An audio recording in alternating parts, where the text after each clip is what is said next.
సోయిలేని సన్నాసి కేసీఆర్ గారు అని చెప్పని మాట్లాడుతున్నారు. ఎవనివిరా నువ్వు అని అంటున్నాడు. తెలంగాణ జాతిపిత, తెలంగాణ ఉద్యమకారుడు 14 సంవత్సరాల పాటు ఒక ఋషి లెక్క తెలంగాణ సాధన కోసం కొట్లాడినటువంటి కేసీఆర్ గారిని ఎవనివిరా నువ్వు అని చెప్పని మాట్లాడుతున్నాడు. జేబులు కొట్టేటోడు, చైన్లు బిక్కపోయేటోడు, మాఫియా, బిడ్డ బోన్లో వేసి బొంద పెడతాం, కేసీఆర్ మారుబేరగాడు. ఇది తెలంగాణ సమాజం ఒక్కసారి ఆలోచించాలని చెప్పని రోతుగా కోరుతా ఉన్నాను. రేవంత్ రెడ్డి ఇవాళ కాకపోతే రేపు గద్దె దిగాల్సిందే కదా. 5 ఏళ్ల తర్వాత గద్దె దిగాల్సిందే.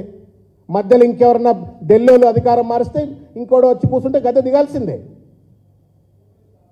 బుద్ధి జ్ఞానం లేకుండా, కనీస సోయి లేకుండా, చదువురాని సన్నాసి లెక్క ఒక గల్లీ పైల్వాన్ భాష మాట్లాడుతూ ఉండు రేవంత్ రెడ్డి. ఈ భాష మార్చుకోవాలా అని చెప్పని నేను రేవంత్ రెడ్డికి విజ్ఞప్తి చేస్తూ ఉన్నాను. చిల్లరతనానికి కూడా ఒక హద్దు ఉంటుంది. రోడ్ల మీద తిరిగినప్పుడు నువ్వు ఇంకేదో గోడల మీద రాసుకుంటున్నప్పుడు ఏం మాట్లాడినా చలామణి అవుతుంది. ఇవాళ ముఖ్యమంత్రి అయ్యా నువ్వు కేవలం నీకు నువ్వే ముఖ్యమంత్రి కాదు, మాకు కూడా ముఖ్యమంత్రే, 4 కోట్ల మంది ప్రజలకు ముఖ్యమంత్రే. సోయి తప్పి ఎట్లా మాట్లాడుతూ ఉన్నావు?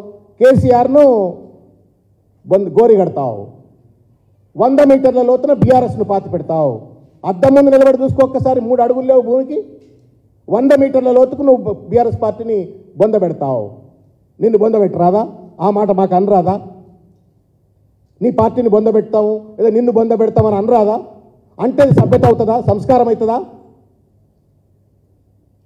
ఇంకా కూడా చిల్లరగా వాడివిడి సప్పట్లు కొట్టడానికి, వాడివిడితో అర్పించుకోవడానికి మాట్లాడేటువంటి ఔచిత్యమైందా? ఇది నాకు అర్థం కాదు. సంస్కారం నేర్చుకో రేవంత్ రెడ్డి, సభ్యత నేర్చుకో రేవంత్ రెడ్డి, కుర్చీకి హుందాతనం తెచ్చే విధంగా వ్యవహరించు రేవంత్ రెడ్డి.